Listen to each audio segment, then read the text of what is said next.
Well, good morning. Good to have you. Hope you've had a good weekend. Hope all of you moms had a great Mother's Day and had a good service on Sunday. Kind of a nice change of pace, to be honest, and enjoyed our time to be able to just kind of take it easy and celebrate some time with Rebecca as well. It's been good to have her. She was able to fly in on Saturday and a very quick trip, and she'll be heading back early tomorrow morning. I should be back in time for the live, but anyway, had a celebration for Sarah's graduation last night, and she finished her bachelor's in psychology at East Carolina. Didn't choose to walk, which is fine. And so we had a little party for her here yesterday, and then celebrating Abby today. She's graduating or getting pinned with her nursing degree, and so we're proud of both of them and their accomplishments. Been good to have Beck with us as well. And so looking forward to the day and enjoying that time together as well. Well, let's get into our study here in 2 John, verse number 7. Again, John is going to give us warnings about the realities of false teachers. We saw this all throughout 1 John.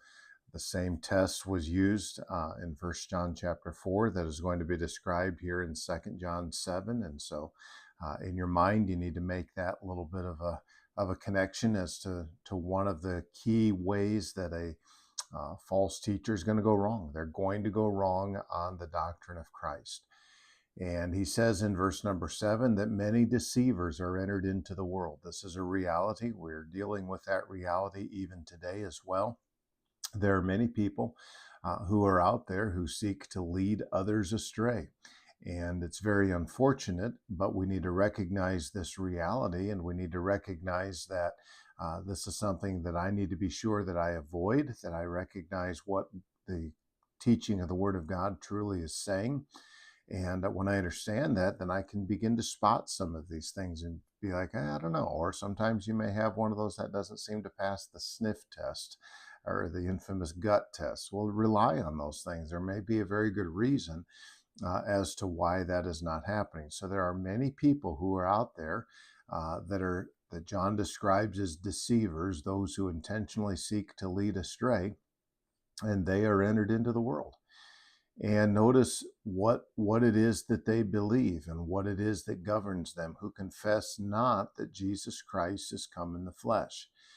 Now, there was a form of false teaching that really becomes more full-blown in the 2nd century, but I think what we've got here is some early stages of that.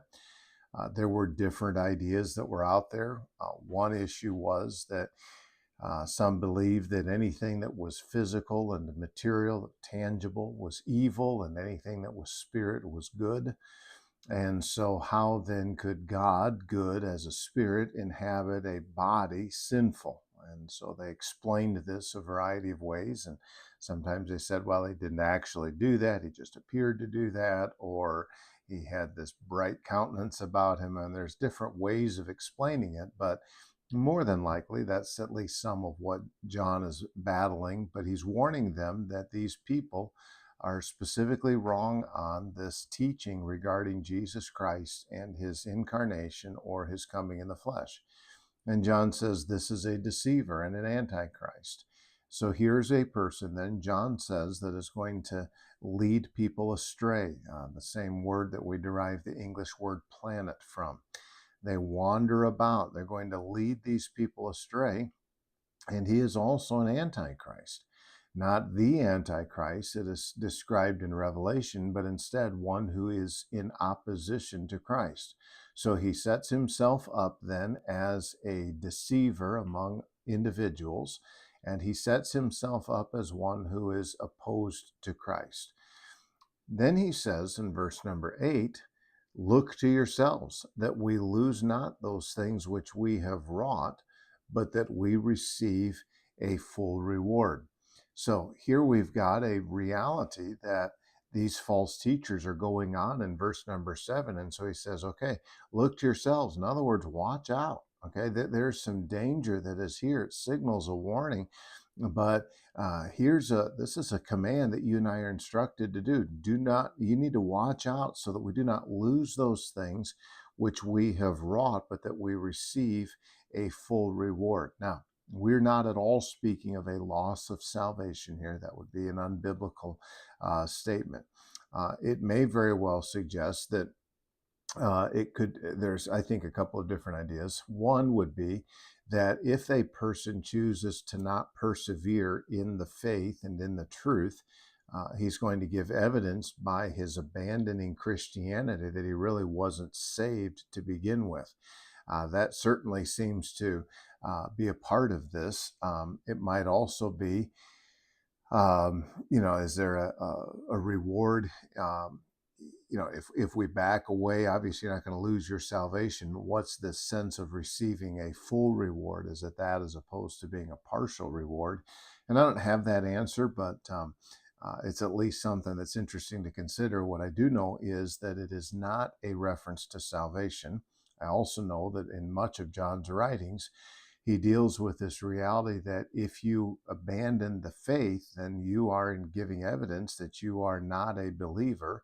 But it may also be here in this context, in the sense of a full reward, it may very well be that these believers could be led astray and miss out on some of the reward that is theirs. And so I would say one of the two, maybe a combination of the last two, but kind of still a challenging verse. Verse number 9, he says, "Whosoever transgresseth and abideth not in the doctrine of Christ hath not God." Here's your perseverance aspect. "He that abideth in the doctrine of Christ, he hath both the Father and the Son." So here's the one who remains in this.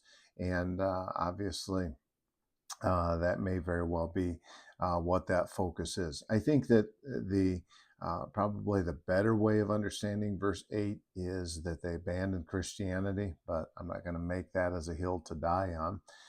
But we go and we look and say, okay, look, here's a person that is content to sin. Well, guess what? He's not where he needs to be.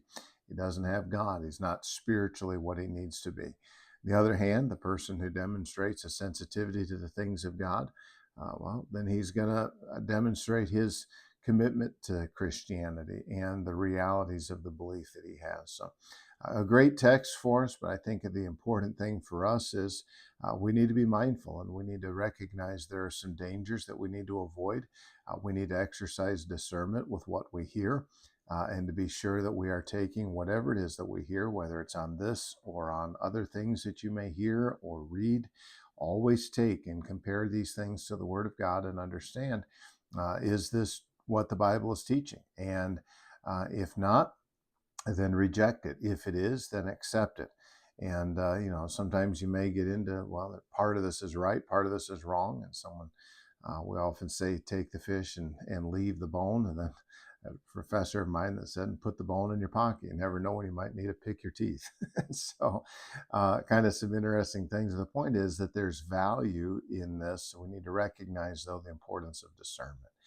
I appreciate you being on here this morning. Looking forward to the day, and we'll spend our day celebrating with Abby and enjoying our time with Beck as well. And so should be back in the morning. Shouldn't be an issue. So Lord willing, I'll see you back here in the morning and hope you have a great day today. Take care. God bless you guys.